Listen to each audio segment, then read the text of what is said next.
মাননীয় পবিত্ৰ মাৰ্ঘেৰিটা ডাঙৰীয়া, আপোনাৰ মিথ্যাচাৰবোৰ আৰু আপোনাৰ ৰাজনীতিবোৰ এটাকে আমি ধৰাত পেলাইছোঁ আৰু এই বাৰ্তাৰ যোগেদি সেইটো অসমবাসী ৰাইজৰ ওচৰলৈ লৈ যাবলৈ বিচাৰিছোঁ।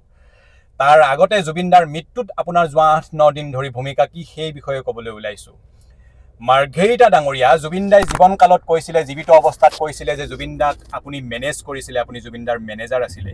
জুবিনদাৰ মৃত্যুৰ পাছত অসমৰ 3,30,00,000 জনতাৰ ভিতৰত জুবিনদাৰ শেষৰ সময়খিনিত এম্বুলেন্সত জুবিনদাক সংগ দিয়াৰ সৌভাগ্য আপোনাৰ হৈছিলে। কিন্তু তাৰ বিপৰীতে খুব দুৰ্ভাগ্যজনকভাৱে, খুব লাজ লগাভাৱে, খুব দুখৰ বিষয়, খুব পৰিতাপৰ বিষয়, জুবিনদাৰ মৃত্যুৰ 8-9 দিন পাৰ হৈ যোৱাৰ পাছতো আপুনি ভাৰত চৰকাৰৰ বৈদেশিক পৰিক্ৰমা বিভাগৰ ৰাজ্যিক মন্ত্ৰীৰ দায়িত্বত থকাৰ পাছতো ভাৰত চৰকাৰ আৰু ছিংগাপুৰ চৰকাৰৰ দোষী প্ৰত্যাৰ্পণৰ সকলো ধৰণৰ চুক্তি থকাৰ পাছতো কিন্তু এতিয়ালৈকে শ্যামকানু মহন্তক চুচৰাই আনি অসমৰ জেলত ভৰাব পৰা নাই বা ভৰোৱা নাই।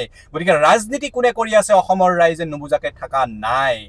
ইফালে আপুনি নৰেন্দ্ৰ মোদী ডাঙৰীয়াৰ মন কী বাতৰ ষ্টৰি শ্বেয়াৰ কৰি আছে, কিন্তু খুব নিৰ্লজ্জভাৱে আপোনালোক ব্যৰ্থ হৈছে আৰু যোৱা 9 দিন ধৰি জুবিনদাৰ হত্যাত, জুবিনদাৰ মৃত্যুত জড়িত এজনো অভিযুক্তক আপোনালোকে জেলত ভৰাব পৰা নাই।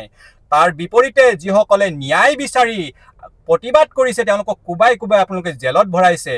আৰু অসমৰ বজ্ৰকণ্ঠ লুৰিণজ্যোতি গগৈ ডাঙৰীয়াই প্ৰথম দিনাৰ পৰাই জুবিনদাৰ মৃত্যুৰ বিষয়টোত ন্যায় বিচাৰি প্ৰতিবাদ কৰি আছে, মাত মাতি আছে।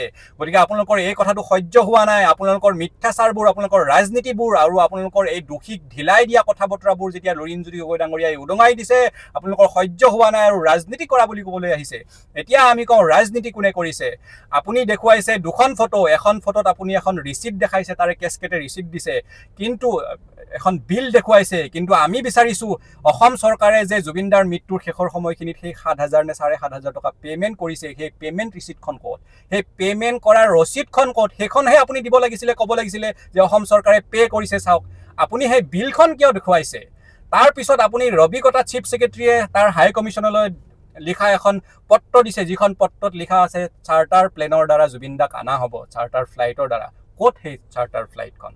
জুবিনদাৰ মৃতদেহটো দেখোন খুব দুৰ্ভাগ্যজনকভাৱে, খুব লাজ লগাভাৱে এখন কমাৰ্চিয়েল প্লেনৰ লাগেজত আনিবলগীয়া হ'ল। আপোনালোকৰ লাজ নালাগিল? আপোনালোকৰ কেন্দ্ৰত চৰকাৰ, ৰাজ্যত চৰকাৰ, তাৰ পাছতো আপোনালোকৰ মুখ্যমন্ত্ৰী গৈছে, আপুনি তাত আছে, তাৰ পাছতো আপোনালোকে চিঠি লিখিছে হাই কমিশ্যনলৈ, তাত স্পষ্টকৈ লিখা আছে যে চাৰ্টাৰ ফ্লাইটত আনিব, কিন্তু তাৰ পাছত নৰ্মেল কমাৰ্চিয়েল প্লেনত জুবিনদাৰ মৃতদেহটো আপোনালোকে আনিছে। ৰাইজে এই কথাবোৰ কেতিয়াও নাপাহৰে। গতিকে ৰাজনীতি কোনে কৰি আছে ৰাইজে স্পষ্টকৈ তন্নকে বুজি পাইছে। আৰু সেইখন চিঠিত, হাই কমিশ্যনলৈ লিখা চিঠিখনত তাৰিখ 20 তাৰিখ আছে। 20 তাৰিখে দেখোন জুবিনদাক তাৰ পৰা আনাই হ'ল। জুবিনদাৰ মৃত্যু হৈছিলে 19 তাৰিখে। 19 তাৰিখে আপোনালোকে লিখিবলৈ লাগিছিলে। 20 তাৰিখৰ চিঠি লিখা কিয় দেখুৱাইছে? তাৰপিছত বিলখন কিয় দেখুৱাইছে? বিল পৰিশোধ কৰাৰ ৰচিদখন দেখুৱাওক। গতিকে ৰাজনীতি কোনে কৰি আছে সকলোৱে দেখিছে। আৰু আপোনালোকে যিমান ৰাজনীতি নকৰক, জুবিনদাৰ মৃত্যুৰ ন্যায় নোপোৱালৈকে অসমৰ 3,30,00,000 জনতা ক্ষান্ত নহয়। আৰু জুবিনদাৰ মৃত্যুৰ ন্যায় বিচাৰাটো যদি ৰাজনীতি হয়, তেনেহ'লে তেনেধৰণৰ ৰাজনীতি লুৰিণজ্যোতি গগৈ ডাঙৰীয়াই 1000 বাৰ কৰিব, অসমৰ জনতাই 1000 বাৰ কৰিব। আপোনালোকে প্ৰতিবাদ কৰা মানুহক কুবাই কুবাই জেলত ভৰাইছেতো। মানুহে এইবোৰ চাই আছে আৰু মানুহে আপোনালোকক কেতিয়াও ক্ষমা নকৰে।